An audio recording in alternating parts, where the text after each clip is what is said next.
নাও মা, এই যে মা রাতের খাবার, দুধ, মুড়ি আর কলা। মা বিচি কলা ভালোবাসে, তাই আজকে বিচি কলা আনিয়েছি। মোটামুটি মার শরীরটা খুব খারাপ। মাকে কালকে ডাক্তারের কাছে নিয়ে যাবো।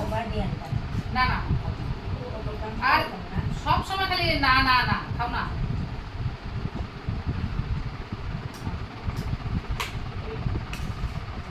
আমার নাতনি একটু খাবে, ওর ভালো লেগেছে। কদিন থেকেই মায়ের শরীরটা ভীষণ খারাপ যাচ্ছে, এরকম এর আগে একদম খারাপ হয়নি। তাই আমার ভীষণ ভয় হয়, কারণ এখন অনেক বয়স হয়ে গেছে, কখন কী হয় বলা যায় না। আমি একা থাকি বাচ্চাদেরকে নিয়ে।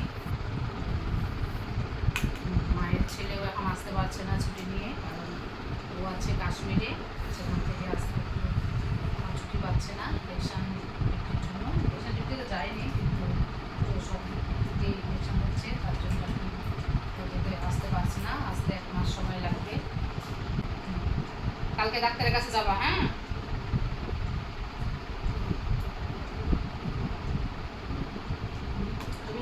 তুমি যে বিচিগুলো ভালোবাসো, ওই যে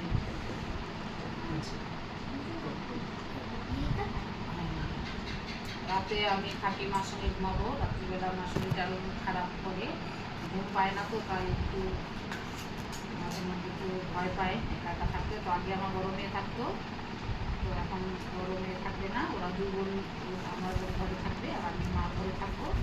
মার সঙ্গে 2 দিন থেকেই থাকছি, এখনো থাকবো। রাত্রে বেশি অসুবিধা হয়, রাত্রে একদমই ঘুম হয় না, আমার টেনশন হয়। সকালে এটা খাওয়া যায় নাকি মা? কি কথা বল না, খাও। আমার ছোট মেয়ের ভীষণ ভালো লাগছে এটা খেতে।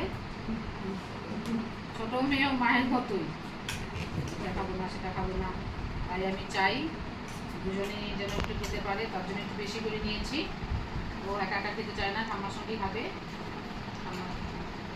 মা মা এদিকে বলো, শুধু বৃষ্টিটা কেন বিচিগুলা খা, চালা যাবে, একদম ভালো তো।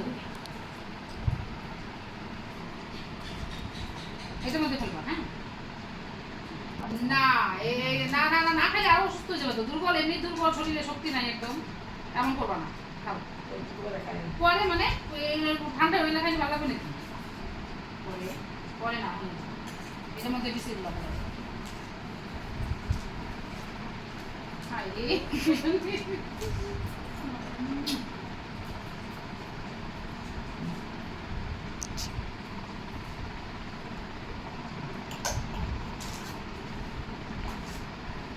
মায়ের এমনিতে কোনো বড় অসুখ নেই, মা শুধু বয়সের জন্য এরকম হচ্ছে, আর অতিরিক্ত গরম, তার জন্যই মা অসুস্থ হয়ে পড়েছে। তো আমি গরমের জন্য মাকে সবসময় এমন খাবার দিয়ে রাখি যেন ক্ষতি না হয়, তার জন্য আমি মাকে দুধ দুধ খেতে ভালোবাসে, দই ভালোবাসে, তো দুধের থেকে বেশি দইটা হচ্ছে।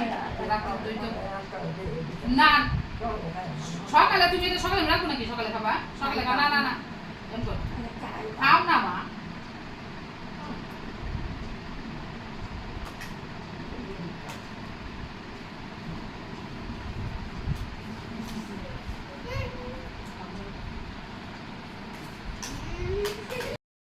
রাত্রে আমারও ঘুম খুব কম হয়, কারণ মা ঘুমায় না, মা আমাকে শুধু একটু বড় করে ডাকে, তো আমার কার্য করতে হয়। আবার সারাদিন দিনের বেলাও ঘুম ঘুম পায় না, লোকজন আসে, মেয়েরা তারা যায় স্কুলে, টিউশনেতে, তো তার জন্য আমার একটু অসুবিধা হচ্ছে।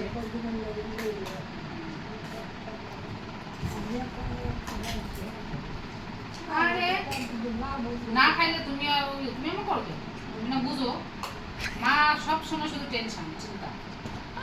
আমার শাশুড়ি মায়ের এই জিনিসটাই সবচেয়ে বেশি, একদম খুব চিন্তা করে সব জিনিস নিয়ে, মেয়েরা কিলো কিনা, বাড়ির সবার প্রত্যেকটা লোকের চিন্তা। এটাই মা সবচেয়ে, মা আছে আমাদের বাড়িতে, তাই আমরা খুব শান্তিতে থাকি। মা আমাদের কাছে একদম বট গাছ যেরকম ছায়া দেয়, মা এরকম ছায়ার মতো কাজ করে মা, তার জন্য আমরা ভীষণ হ্যাপি।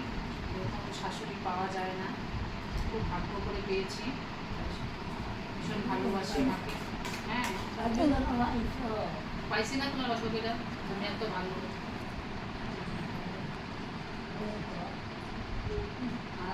আর 16 বছর হয় বিয়ে হয়েছে, 16 বছর থেকে মায়ের সঙ্গে একসঙ্গে আছি। তো মা আমার বিয়ের পরে পরে মা আমাকে ভীষণ হেল্প করতো, যে কোনো কাজে যে কোনো কিছুতে। মা শাশুড়ির কাছ থেকে কোনোদিন এরকম কিছু পাইনি যে খারাপ ব্যবহার। অনেক বউ শাশুড়ির মধ্যেই অনেক অসুবিধা হয়, কিন্তু আমার শাশুড়ির সঙ্গে আমাদের এরকম একদমই হয়নি। তো সেদিক থেকে মা ভীষণই ভালো, সব বুঝে। তাই আমিও মাকে চেষ্টা করি মাকে ভালো রাখার জন্য। বাড়িতে ছেলে বাড়িতে থাকে না, সবসময় আসতে পারে না, আমার উপরে নির্ভর। তো আমি চেষ্টা করি শাশুড়ি মাকে একদম মামা বাটিতে বাটিতে বাটিতে বাটিতে তাদের খাতে এটা কথা